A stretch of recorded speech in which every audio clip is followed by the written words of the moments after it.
Ahoy, you salty sailors. Time to raise anchor and set sail for your best scrawny life. Arr! Well, we finally got enough rain and snow that they had to open the main gates on the Red Rock Dam a little bit anyway, and that created enough current to push the big heads and the silver carp out of the main plunge pool and force them into the backwater areas where there's less current. So I went down. There were some small walleyes, so we're seeing the beginning of a walleye run already. But I didn't switch over to jigs because I was mainly there to get a big head, which I didn't get. The guy in the spot next to me got a pretty nice one, and some medium-sized silvers. But I did manage a pretty good-sized silver carp. You can tell the difference between big heads and silver carp by this little crease in the belly that you can see in the belly of this fish. Big heads do not have that, silver carp do. These are an invasive species that is native to China.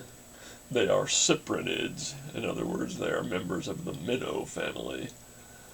They're completely different than the Eurasian carp, which is a bottom feeder. The Eurasian carp has a stomach, whereas silvers and bigheads carp do not have a stomach. They have a long intestinal tract, but no real stomach to speak of. They have a little gizzard-like organ, and these are filter feeders, unlike the common carp, which is an omnivore, the Eurasian carp. The bigheads and silver carp are filter feeders. They're planktivores. They only eat plankton, so they're a really clean fish to eat. You know, they're not predatory, so they do not bioaccumulate heavy metals and things like that. You know, they only eat plankton and algae. And this is the main concern about them, is that they will eat so much of the zooplankton that it will hurt the recruitment of native fish that need those when they're, you know, those resources when they're very small. And also, I think it probably will contribute to algae blooms and possibly red tides in the Gulf of Mexico. These, you know, of course, due to the agricultural fertilizers that are applied to the land in Iowa, some of that does make it in, you know, does run off and make it into the rivers. That makes our rivers hyper fertile in Iowa, which these fish love. You know, that causes algae blooms. That's what they thrive on. Their numbers have exploded. But as they're consuming that algae and zooplankton and turning it back into a lower order, you know, fertility, that's going back into the water. I mean, yes, some of it is being spent as energy, but it's taking those nitrates.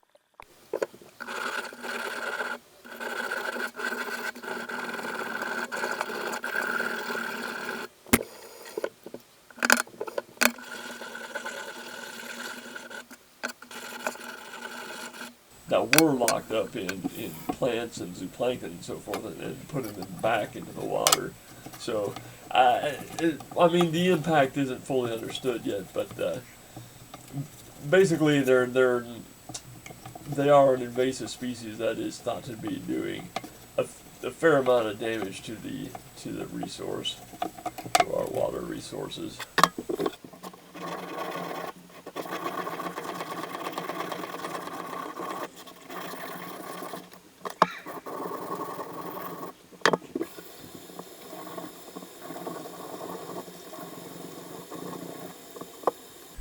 So we're going to go ahead and cut the fillets off.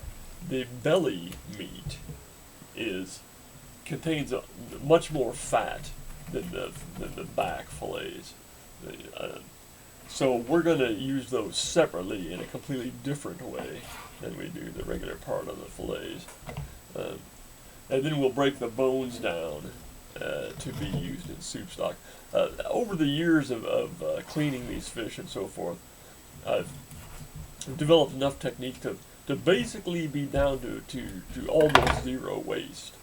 We'll basically pretty much use every part of this fish.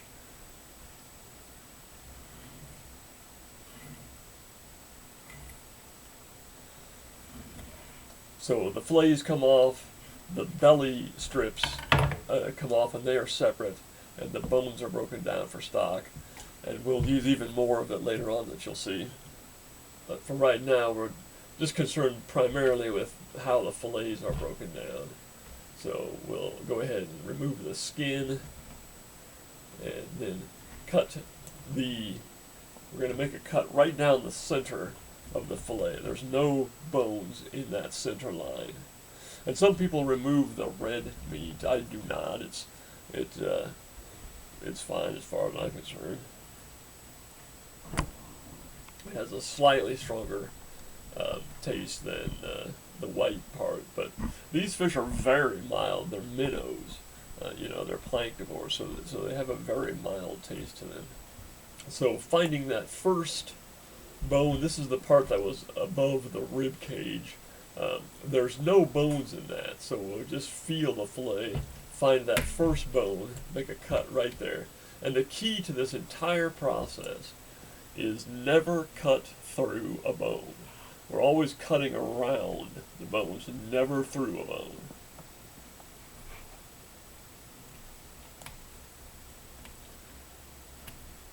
So we'll flip this over, and there's a series of bones shaped like the letter Y inside this half of the fillet.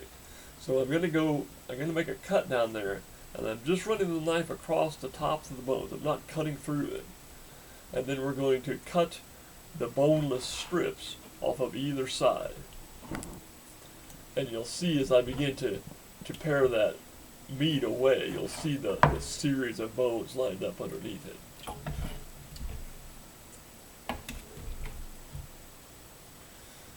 Now if this fish were bigger, there's 2 more boneless strips you could cut away by cutting around the legs of the Y.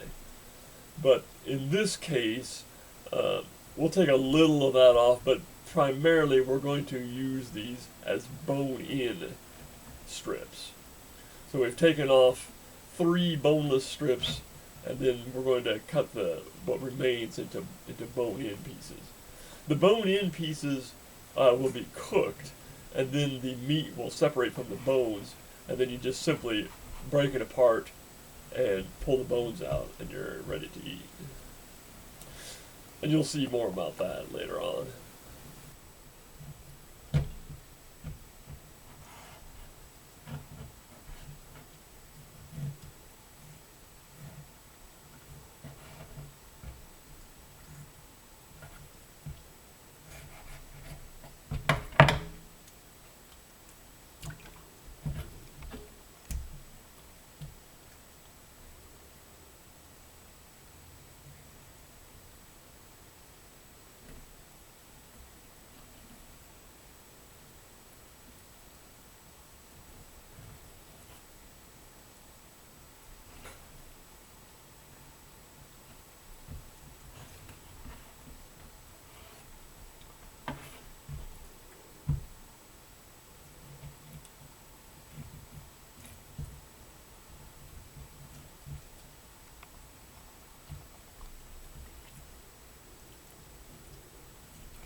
So that's one half of one fillet.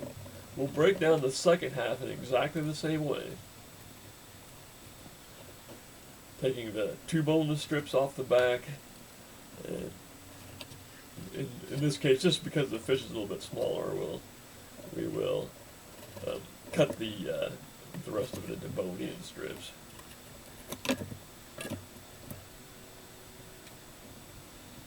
So let's say that goes from both sides of that fillet.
Alright, so that's the breakdown in the 2 fillets.